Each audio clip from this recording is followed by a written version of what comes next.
All right, let's talk about protein. It's probably the most debated, most obsessed over topic in sports nutrition.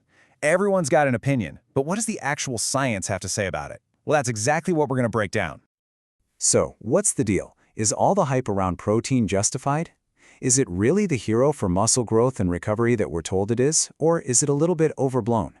That's the big question, and we're going to get you a solid answer, based on real evidence. To get why protein matters, you have to understand this one concept: muscle protein synthesis, or MPS. Seriously, this is the whole game.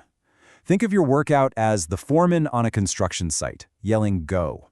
But the protein, that's the actual truckload of bricks and materials needed to build the muscle bigger and stronger. It's that simple. So where do we start? Think of it like a pyramid of importance. The base, the absolute foundation that everything else is built on, is just the total amount of protein you eat per day. If you don't get this part right, honestly, the rest doesn't matter nearly as much. So what's the magic number? Well, according to the top experts at the International Society of Sports Nutrition, this is the range you want to shoot for. For most of us who are active in training, that's 1.4 to 2.0 grams of protein for every kilogram you weigh every single day. That's your target. And to make that a little more real, if you're around 175 pounds or 80 kilos, you're looking at somewhere between 112 and 160 grams of protein a day. Now that might sound like a lot, but it's roughly the amount you'd find in 4 to 6 chicken breasts. It's totally doable, you just have to be mindful. Okay, I can already hear the question because I get it all the time. Whoa, isn't that much protein going to wreck my kidneys? It's a huge concern for so many people, so let's tackle this one head on. And look, the science on this is incredibly clear. For healthy people with healthy kidneys, this fear is just not supported by the evidence, period. There's no credible scientific link to harm. In fact, some studies had athletes consuming way more than this for a whole year and found zero bad effects. The whole concern came from studying patients who already had kidney problems, which is a completely different scenario. All right, so once you've got your total daily amount dialed in, we can move up our pyramid to the next layer, quality. Because, and this is a big one, not all proteins are created equal. The type of protein you eat makes a huge difference. So what makes a protein high quality? It's all about its building blocks, called amino acids, specifically the essential amino acids your body can't make on its own. And the king of them all is an amino acid called leucine. You can think of leucine as the light switch that directly flips on that muscle protein synthesis we talked about. More leucine means a stronger on signal. And you can see here, this is where things get interesting. Whey protein, it's the sprinter. It digests super fast and it's packed with leucine, which is why it's so perfect for right after a workout. Then you have casein. That's the marathon runner. It digests really slowly, feeding your muscles for hours, making it amazing for before you go to sleep.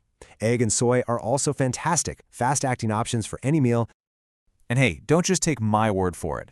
All this information is pulled straight from the gold standard, consensus papers from organizations like the International Society of Sports Nutrition. This is what the top minds in the field agree on. Okay, time to climb to the very top of our pyramid, timing. This is where, frankly, most of the myths in marketing live. That frantic rush to slam a protein shake the second you finish your last rep. How important is it, really? Well, the science might surprise you. This quote from a massive review of studies just says it all. After looking at all the data, the conclusion was clear.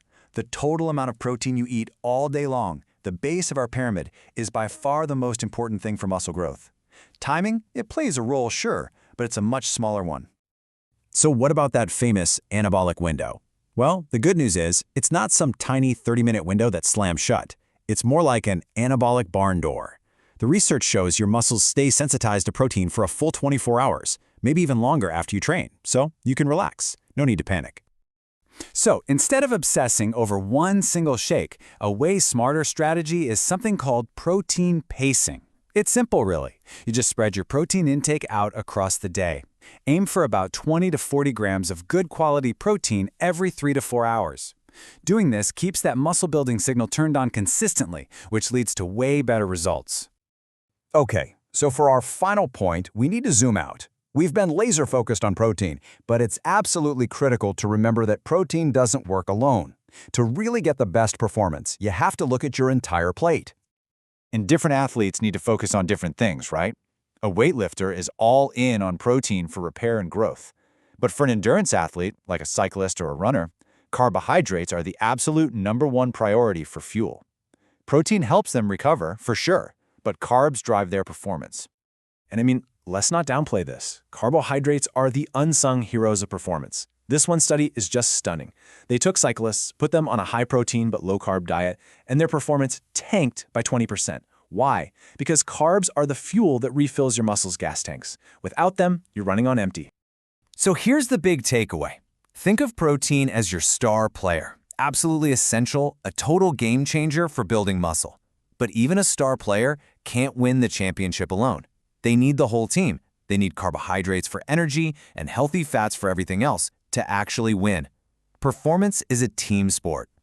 And that brings us to the final question, the one I want you to think about for your own diet. Is your protein intake working as part of a well-rounded team, or are you making it play a solo game? The answer to that could change everything for you.